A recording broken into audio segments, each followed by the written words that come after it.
राधे राधे दोस्तों, इस वीडियो में आप सबको प्रदोष व्रत की कथा सुनने को मिलेगी। पौराणिक कथा क्या है, आइए सुन लेते हैं। प्राचीन काल में एक गरीब पुजारी पूजा किया करता था। उस पुजारी की मृत्यु के बाद उसकी विधवा पत्नी अपने भरण पोषण के लिए पुत्र को साथ में लेकर भीख मांगती और शाम को घर वापस आती थी। एक दिन उसकी मुलाकात विदर्भ देश के राजकुमार से हुई, जो कि अपने पिता की मृत्यु के बाद दर दर भटकने लगा था। उसकी यह हालत पुजारी की पत्नी से देखी नहीं गई। वह उस राजकुमार को अपने साथ अपने घर ले आई और पुत्र जैसे रखने लगी। एक दिन पुजारी की पत्नी अपने साथ दोनों पुत्रों को सड़ियल ऋषि के आश्रम ले गई। वहां उसने ऋषि से शिव जी के प्रदोष व्रत की कथा एवं विधि सुनी। तब घर आकर वह प्रदोष का व्रत करने लगी। एक बार दोनों बालक वन में घूम रहे थे। उसमें से पुजारी का बेटा तो घर लौट आया, परंतु राजकुमार वन में ही रह गया।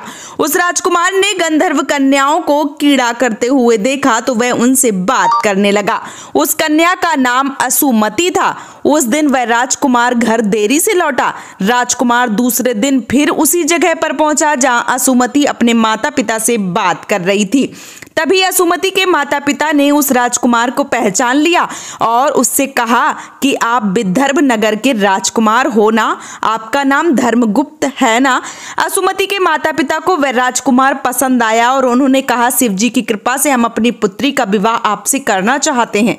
क्या आप इस विवाह के लिए तैयार हैं? राजकुमार ने अपनी स्वीकृति दे दी तो उन दोनों का विवाह संपन्न हुआ। बाद में राजकुमार ने गंधर्व की विशाल सेना के साथ विंध्यम पर हमला किया और घमासान युद्ध कर विजय प्राप्त कर तथा अपनी पत्नी के साथ राज्य करने लगा। वहां उस महल में वह पुजारी की पत्नी और पुत्र को आदर के साथ ले आया और साथ में रखने लगा। पुजारी की पत्नी तथा पुत्र के सभी दुख व दरिद्र दूर हो गए और वे सुखी से अपना जीवन व्यतीत करने लगे।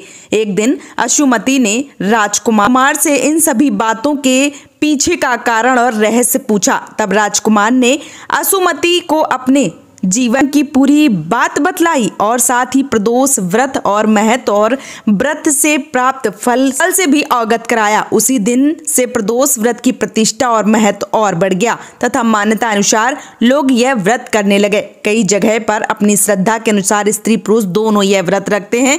इस व्रत को करने से मनुष्य के सभी कष्ट और पाप नष्ट हो जाते हैं एवं मनुष्य को अभीष्ट की प्राप्ति होती है। तो ये रही प्रदोष व्रत की कथा। उम्मीद करती हूँ ये कथा आप सबको पसंद आई होगी। कथा पसंद आई है तो मुझे सपोर्ट कीजिए, इस चैनल को सब्सक्राइब करके और वीडियो को लाइक करके। राधे राधे दोस्तों।